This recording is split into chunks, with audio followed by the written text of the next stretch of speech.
Magandang oras mga kababayan, mga ka-TH. Eto na ang hiling ng karamihan na ibaba ang presyo ng bigas kasi napakamahal na nito. Bakit kaya sobrang mahal ang presyo ng bigas? Well, napag-alaman natin yan na dahil yan sa sindikato ng bigas, mga rice cartel na mga inchik in the Philippines, sila yung nag-hoard at nang ilalabas ito ay mataas na ang presyo. Kaya ito na, umaksyon na si Presidente, si PBBM dahil masakit na sa tainga pakinggan niyang bigas na yan. Kaya ito, ngayong linggo lang, baka bukas o sa makalawa, ay gagawa siya ng Food Security Emergency Act na sa batas na yan ay pababain ang presyo ng bigas kasi sobrang mahal ito. Kaya ito ang ulat, pasiuna muna ito atin na panoorin.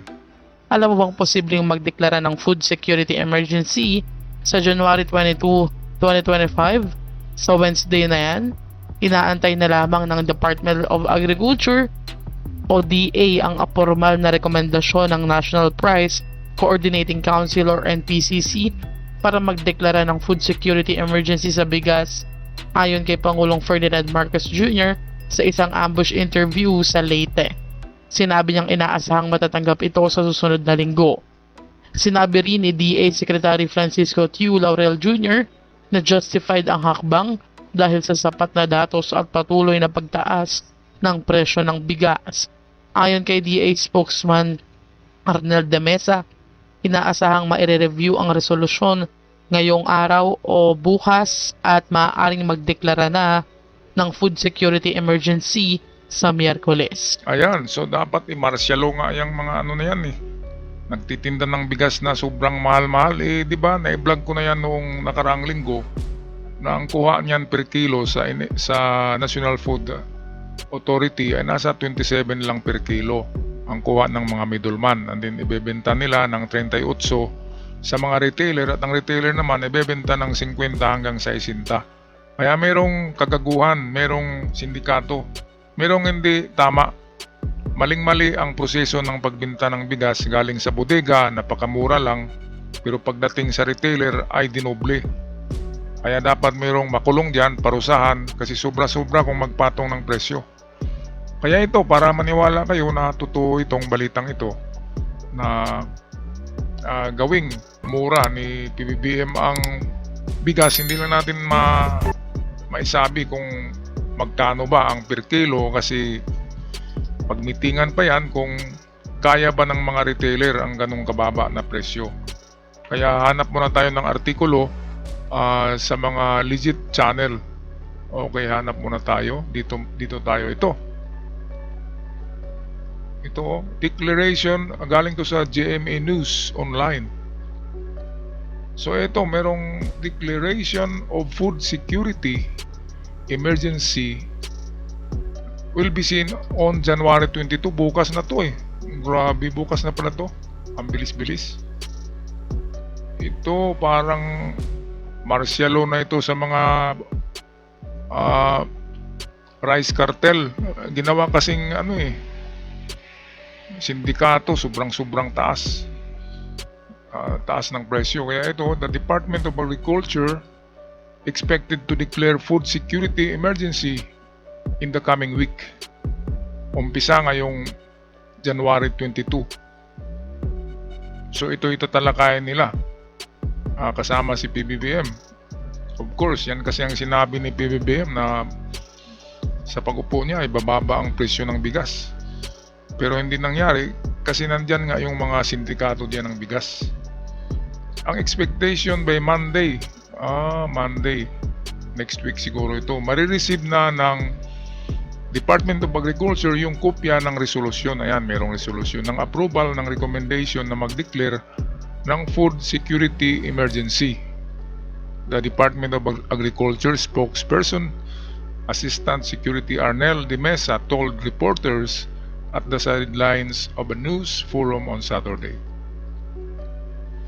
So ito, ini-expect na ma-review yan ng Monday din hanggang Tuesday at ang expectation by Wednesday na talaga sa makalawa ay meron ng aksyon ng ating kalihim And most likely again, the declaration of food emergency, sabi ni De Mesa.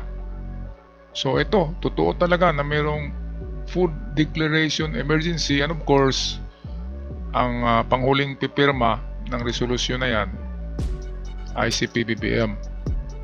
Ayan, nakarating tuloy sa tainga ni PBBM yung sobrang mag-hoard ng bigas, at kapag ipalabas na nila sa kanilang mga bodega ay ang mahal-mahal, sobrang taas. Pero sa kuha nila diyan sa talagang pinanggalingan yan, ang origin per kilo ay nasa 27 hanggang 30 pesos lang per kilo. Pero pagdating sa palengke, bakit nagiging 50 hanggang 60?